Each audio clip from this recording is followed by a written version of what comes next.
It's another edition of the Ghana Web Road Safety Campaign here on Ghana Web TV. And like you know, we are doing this in partnership with some major stakeholders, including the Korle Bu Teaching Hospital.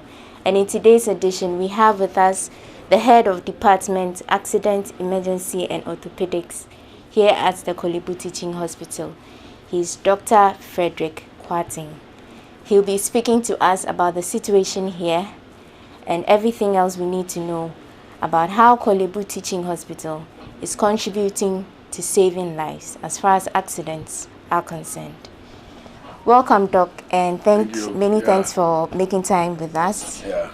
Okay, so how have you been? Well, I'm fine, by God's grace. Right. Yes. Let's just get to it. How bad is the situation here at Korle Bu?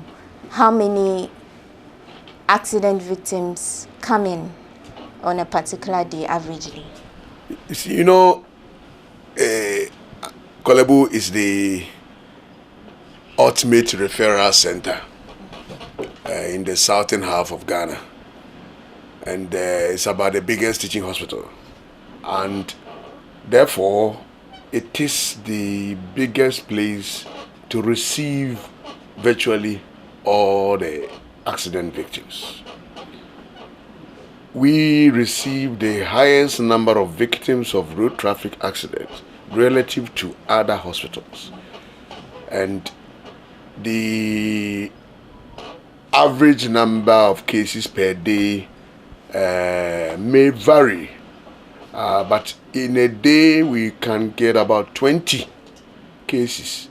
Sometimes you can have 40 accident victims being brought in a day. Yes, that's how bad it is. Wow. Yes. And they are brought in with varying degrees of injuries. Yeah. There are some you can see manage and discharge, but there are a significant number of them who we have to admit, and some of them stay on the wards for even up to 3 months because the degree of the injuries demands multiple surgeries, and therefore they will have to be in hospital for a long time. There are some who come in very bad conditions, such as those who have head injuries, and they stay here also for quite some time. A number of them are managed in the trauma intensive care unit. So that's a brief summary. And in fact, the volume of cases that we have from road traffic accidents take a toll on us by way of the hospital's resources. I was going to come to that. Yes. But you mentioned 40 people a day. Yes. That's on the high. Yes. Okay, so we are looking at injuries and sometimes they result in deaths. Yes. So how many deaths are we looking at on the average in a day from the statistics you have? We can look at number of deaths per quarter. Okay. Per quarter. Averagely, per quarter, number of deaths from road traffic accidents around 30 to 35 per quarter. Wow. Yes, that's how serious it is. And it is not static. In a quarter, the number may be low. Okay. In other quarters, it varies, it may be high. But we have had a quarter in a year where we had more than 30 mortalities from road traffic accidents.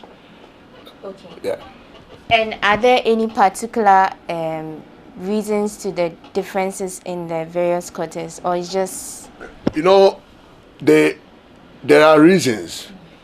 For example, around the Christmas period in December, because of the festive, we get a high peak of road traffic accidents. Okay. And then around the period of Easter, and when you have occasions like the Muslim festives, then we have a high peak of mortalities and accidents. And these deaths are as a result of people who are brought in with head injuries. Some are brought in with spinal injuries. Some are brought in with multiple injuries. A number of them die from chest injuries that were very bad and abdominal injuries. And so the mortalities can be from various causes. And in most cases, those who lose their life come in with bad and terrible injuries for which no other hospital will be able to can salvage the situation. Okay. Yeah. And which kind of people are we looking at in terms of the number of people who come and are affected by accidents? Are they vehicle accidents, pedestrians, or motor riders? In fact, we get all of them in significant number. Okay. We get pedestrians who are knocked by vehicles and motorbikes. One big headache is the okada injuries. They form a big percentage of accident victims that are brought here. Compared to the other two? No, the mechanisms of injury, you have those who were in a vehicle, those who were on a motorbike, and those who were knocked. Those in the vehicles form the highest. In terms of percentage, they will be about 60%. Those in the vehicle. And then the okadas will be about 25 to 30%. And then those who are knocked, the pedestrians, will be about 15% to 20%. Yes, so that's how the distribution is. Okay. Yeah. And which groups of people are usually affected? The young, the old, or children? In fact, when it comes to road traffic accident, our statistics indicate that the age group that are commonly affected are the young, economically vibrant adult age group between the ages of 18 to 35. The majority of the victims, fall between the ages of 18 to 35. And they are the economically active age groups. In fact, when it comes to okada injuries, over 70% of them are your youth between the age of 17 to 25. Yeah, they are the ones who get okada injuries. So that's the statistics. Yes. The very elderly and then the very young ones also form a significant percentage, but they are relatively smaller than this economic in terms of numbers. The other group, yes. Okay. Yeah. And so far, what has been some of the most terrible situations you've had to deal with in terms of accidents? Oh, the terrible situations are multiple. We had one who was crushed by a tipper truck, and we had to remove his whole limb, including the pelvic bone. So as we speak, he has no buttocks on the right side to sit on. Is that bad? That's bad, yes. And then we have others who come in with very bad head injuries. Okay. And that's why it is important to caution people from okada injuries. Because you see, some head injuries, in most of them, produce irreversible head injuries for which you can no more be a normal person. And you can no more live a normal life. Yes. And that's how bad it is. Some of them come with blood in their head. Others too come with severe damage to the brain. And others come as a result of the head injury, become permanently blind. Are you getting it? We've had cases where they had injury in every part of the body and broke all bones. That's terrible. Yes, that's how bad it is. Yes, that's how bad it is. Okay, you've mentioned a few of the terrible situations you've had to deal with. But usually when accident victims come, what are the most common things they come with? Of the many of the many, the majority of them come with fractures of their bones. Yes, bone fractures. I mean, fractures of their limbs in the thigh bone, the leg bone, and then the arm bone. So, fractures, contribute to the significant number of the type of cases that we get from accidents. Okay. Yeah. And how does this affect you as a hospital? The numbers that come in on the average. Korle Bu Teaching Hospital is the country's premier teaching hospital, and because we are the very last referral center, we have positioned ourselves at all times in readiness for every kind of injury that is brought. So for us, it's a normal business on a daily basis. We are ready for every injury that comes.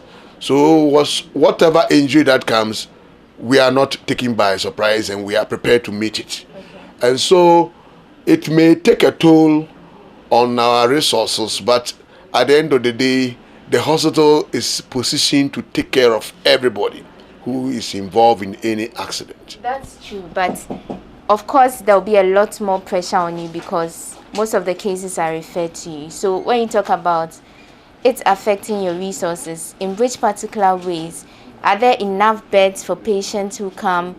What are some of the challenges you have to deal with? The biggest challenge when it comes to managing accident victims is the financial cost. Okay. A number of them come from poor families, and resources become a big challenge. In fact, in some situations, by the time they are discharged, they don't even have money to pay for their hospital bills. There are a huge number of them that we have had to refer to the social welfare department. Okay. So that is the biggest problem. We have enough resources in terms of bed capacity and doctors and nurses to take care of them. Okay. And our turnaround time is so fast that we don't allow any patient to lie down, not receiving attention by way of surgeries. Despite the numbers? Yes, despite the numbers that can, we work on everybody quickly and then dispose them off. But our biggest problem is financial, and the number of them don't have money to buy drugs. They don't have money to pay for some of the services, and that is where the challenge is.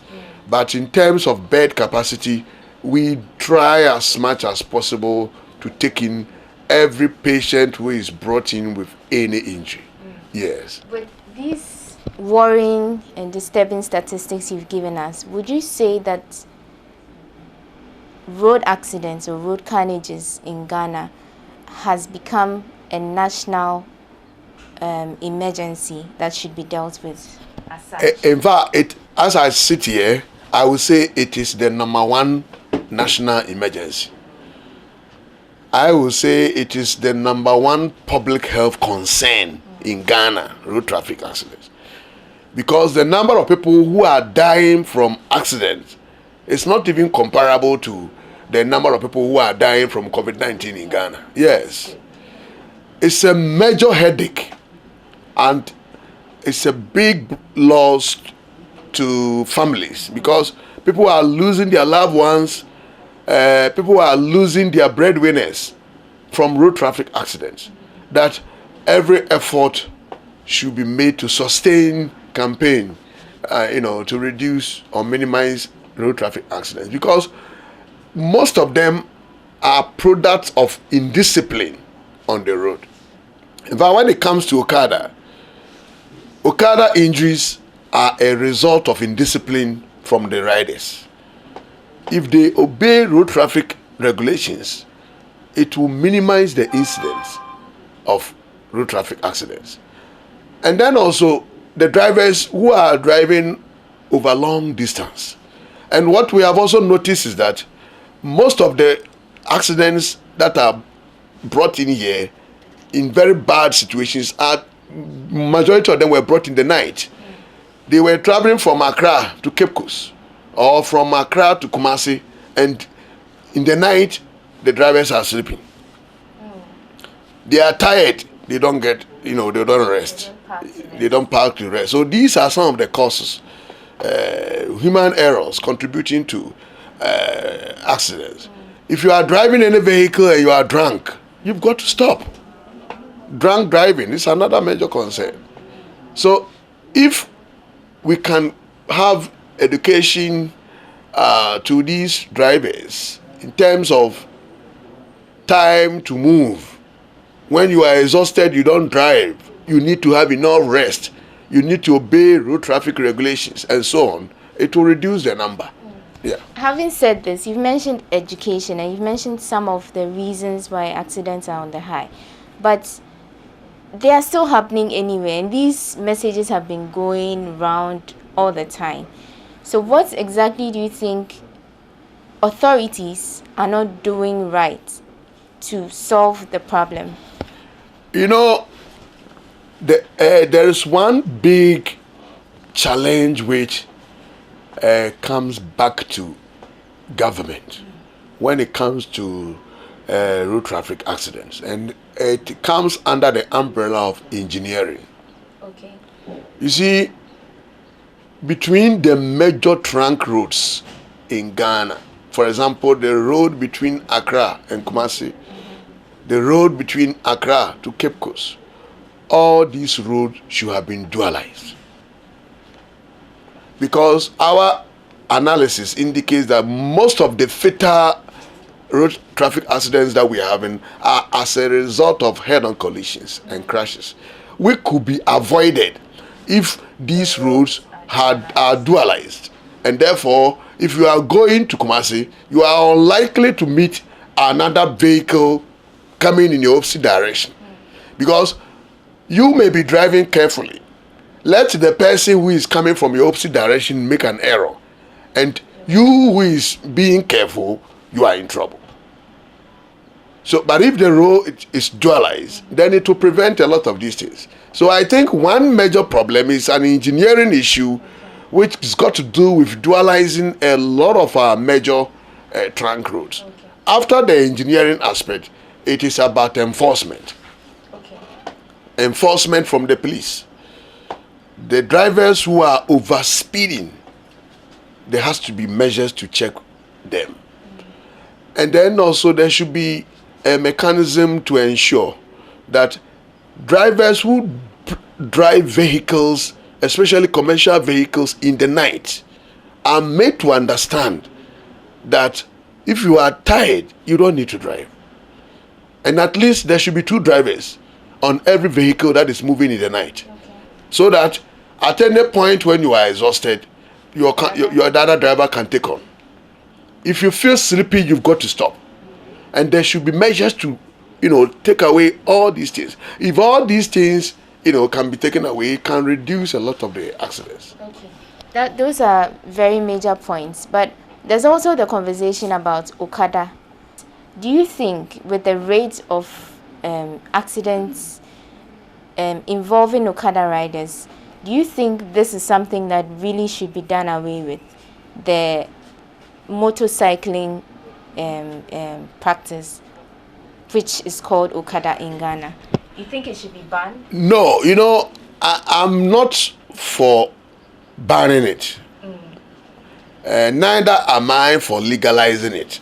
Okay. But what I think has to be done when it comes to okada is for the Ghana police to be very strict in enforcing road traffic regulations in Accra. Okay.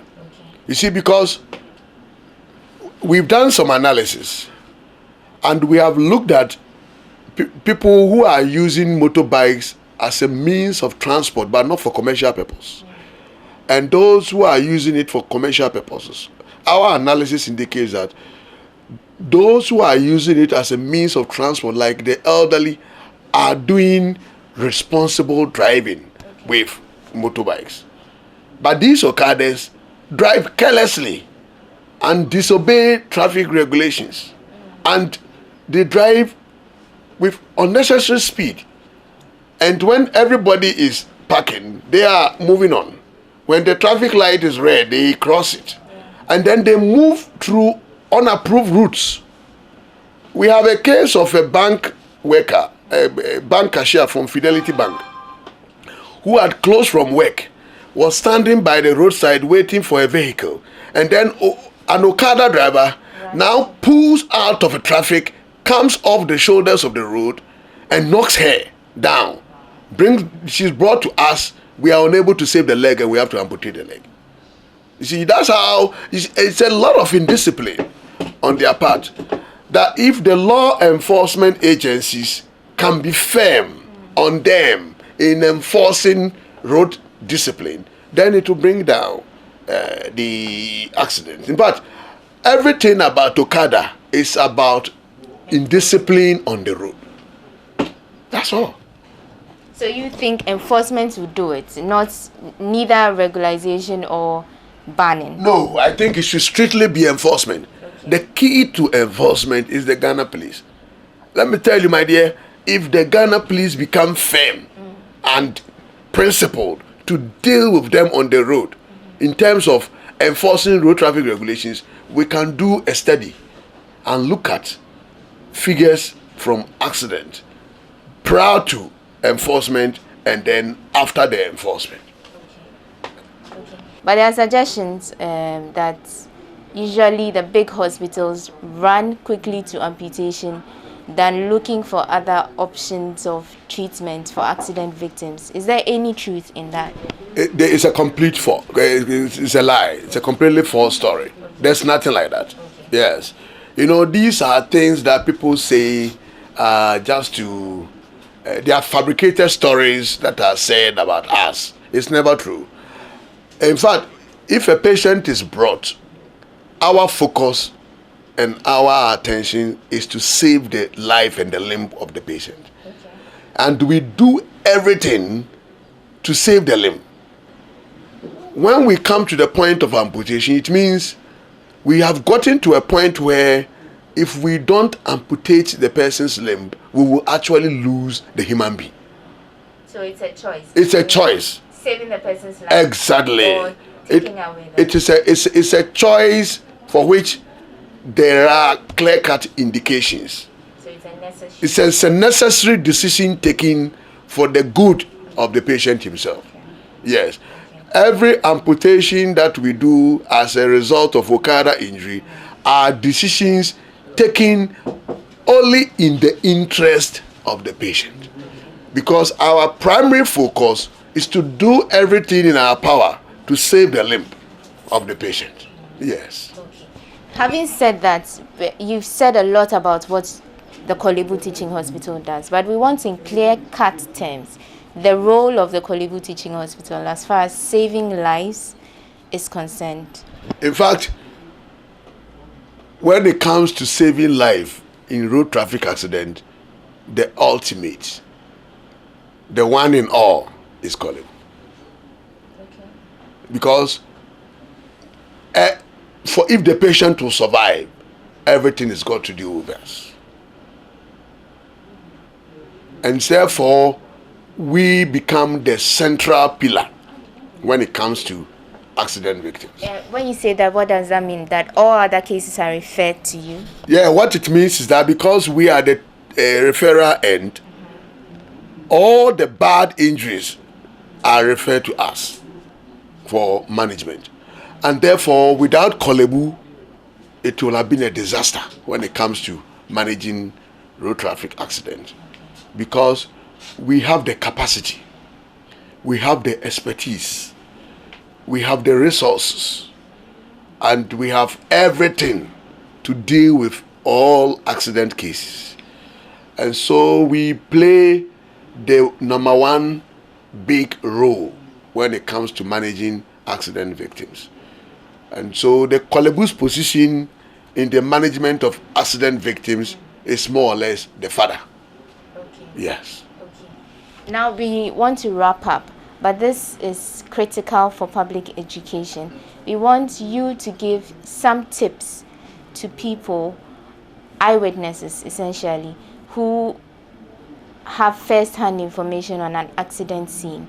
If I am a witness on an accident scene, what first aid can I give, or what should I not do before the ambulance arrives? If you are the first person to arrive at an accident scene, some of the things you can do is if you look at somebody's limb that appears broken, all you can do is that if there is any stick there, just place it by that limb and then use something like a towel to tie loosely, not too firm, loosely around the limb. Now if you get to the side and you see the person bleeding, don't run away. If there's any polythene bag available, put the polythene bag on your hand, and then you can even remove the person's clothes and use the clothes and pack it on the bleeding side, and then get any rope and wrap around it. It will put pressure on the bleeding and stop the bleeding. And then once you do that, you must be heading towards any hospital that is close by. If you get to the accident site and the person who is a victim of the accident has the tongue falling back, if you have any polythene bag, put it on your hand and flip the tongue out so that it doesn't block the airway. If you get to the accident site and you realize that there are foreign materials that are going into the victim's nose and mouth, these will block breathing. So try and remove them. And once you are doing this, you must be looking for vehicles to evacuate them to the necessary or any nearby hospital. Okay. So these are the important tips. You know, what kills a lot of the accident victims is bleeding. Bleeding that will lead to shock. And so when you get to the site of the accident and you see somebody who is a victim bleeding from an accident site, don't run away. Get polythene bag to cover your fingers. You can remove the person's clothes and then put pressure on the bleeding and get something to wrap it and tie a hole there. It will put pressure and stop the bleeding. Okay. Yes. And then the very last thing, how about situations where people attempt to move people out of vehicles when there's an accident scene and they end up worsening the situation? Well, that has to be very careful. If an accident victim has to be moved out of a vehicle, for example, he's stuck in the vehicle, then it should be all hands on deck. When I say all hands on deck, it's everybody available should take part in getting the person out. And in doing so, the most important part of the body is the head and the neck. That they should make sure that one or two people have held and protected the person's head and the neck gently and get the person out of the vehicle. Everybody should be involved. There should be some who are holding the limbs, some who are holding the hands, some who are holding the trunk, and one or two people holding gently onto the neck. Nobody should move any accident victim out of the vehicle haphazardly by moving the head or the neck in any way. You've got to be very careful so that if there is an injury to the neck, you don't worsen it. So you handle the head and the neck gently out of the vehicle, and then you put the person on the floor quietly. Your final words to Ghanaian stakeholders and everybody involved in the fight against accidents. My final word is that road traffic accident is a major public health concern and a burden on the country and onto families. We advise drivers who are road users to be very careful on the road and obey all road traffic regulations. We advise okada riders to drive responsibly and be obedient to road traffic regulations. We will continue to plead with government to continue to invest in dualizing our major road trunks, which will help with accidents. And our advice to the public is to be very careful in driving. There's something we call responsible driving. That's what the key word when it comes to road traffic accidents. Thank you very much for your time and for educating us in the session. There are a lot of things you said that I didn't even know. Yes. Thank you for Yes, you're welcome, my dear. Right. And so that was Dr. Frederick Kwarting. He is the head of department at the Accident, Emergency and Orthopedics unit of the Korle Bu Teaching Hospital. And this brings us to the end of another edition of the Ghana Web Road Safety Edition here on Ghana Web TV. Thank you for making time with us. But keep in mind the major safety tips that Doc has given us, because you never know when your family member or someone you love may be involved in an accident. My name is Wanda Amihigan. Until we meet in the next edition, stay safe and take care.